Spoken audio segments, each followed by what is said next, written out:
Good morning to everyone. So, friends, welcome to our YouTube channel. So, friends, today I am going to tell you the chapter number 3 of English named Taro's Reward, Part 2, Book Honeysuckle, Class 6. So, friends, let's get started. That afternoon, a neighbor stopped by for a visit. Taro's father politely offered her a cup of sake. The lady drank it greedily and thanked the old man. Then Taro told her the story of the magic waterfall. Thanking them for the delicious drink, she left in a hurry. By nightfall, she had spread the story throughout the whole village. So, friends, in that afternoon, a neighbor, means who was living near Taro, stopped for a visit near Taro's house. Then, Taro's father, the father of that woodcutter, offered the neighbor a cup of sake. Sake means a Japanese drink. Then the lady drank it greedily.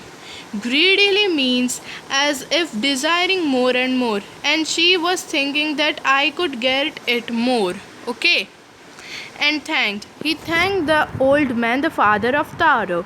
Then the Taro told the story of magic waterfall. Then Taro told the story of magic waterfall to the neighbors, and then thanking Taro's family for the cup of sake, the lady went in hurry.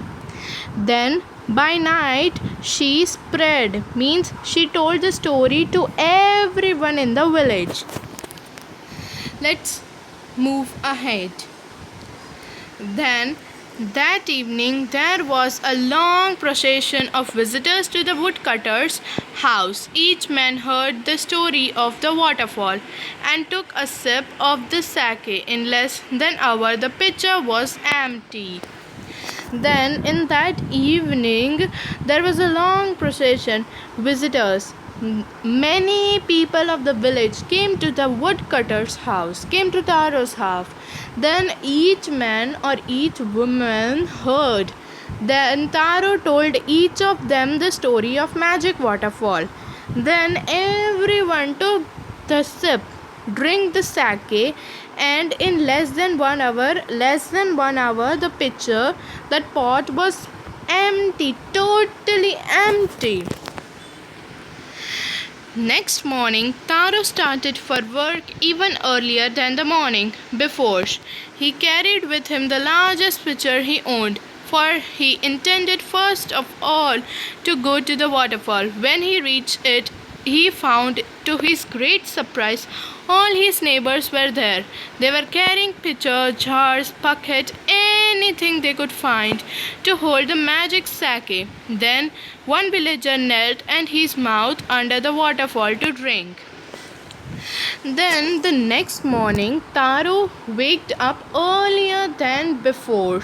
Then he carried the largest pot he has. First he thought that I would go to the waterfall, and then when he reached to the waterfall, he find out that, for his great surprise, he find out that every people of the village was at there, carrying pitchers, pots, jars, anything to hold the magic sake, to bring the magic sake to his house. And then one villager put his mouth and held his mouth under the waterfall to drink the sake. Then he drank again and again, shouted angrily, "Water, nothing but water!" Others also tried, but there was no sake, only cold water. Then the villager drank again and again, but it was only water. He said angrily, "Water, nothing, water but water." Then many people tried same, but there was no sake, only cold water. "We have been tricked," shouted the villagers. Where is Taro? Let us drown him. He is in this waterfall. But Taro had been wise enough to sit behind a rock. When he saw how things were going, he was nowhere to be found. Then the villagers shouted that we have been tricked. Tricked means they have been deceived. Then they all said to one another, where is Taro? Where is that woodcutter? We will drown him in this waterfall. Drown means we will put him in this waterfall and he will be die and he will be dead. Then Taro was wise. He was intelligent. He sleep. He hid behind a rock. When he see how the things were going, he was nowhere to be found. Then, muttering their anger and disappointment, the villagers left the place one by one. Taro came out from his hiding place. Was it true? He wondered, was this a dream? Once more he caught a little liquid in his hand and put it to his lips. It was the same fine sake. To the thoughtful son, the magic waterfall gave the delicious sake. To everyone else, it gave only cold water. Then muttering, speaking unclearly, he was muttering to himself only in anger, and muttering to the villagers were muttering to themselves only with their anger and disappointed. They all left to their house one by one. Then Taro came from the rock, and was it true? He also wondered that was it true? The sake was only a dream. Then one more time he poured a little sake in his hands to his lips, and he found that it was the fine sake only. Then to the thoughtful son, the magic waterfall gave the delicious sake only to Taro, and he gave cold water to the villagers. Then let's get started. Move ahead.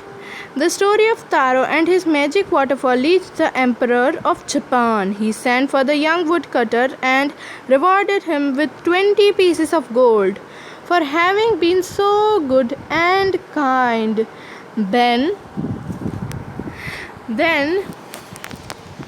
he named the most beautiful fountain in the city after Taro. This, said the emperor, was to encourage all children to honor and obey their parents. Then the story of this little poor old woodcutter, for the story of this old woodcutter and the magic waterfall reached, means the emperor of Japan also heard it. He sent for the young woodcutter and he gave 20 pieces of gold to Taro for having been so good and kind to all villagers and his parents. Then he named the most beautiful fountain in the city. After Taro. This, said the emperor, this encouraged many children to honor their parents, obey their parents. Then this story is this is a Japanese story retold. So friends, if you like our video, then please like our video, subscribe our channel. Thank you and have a nice day.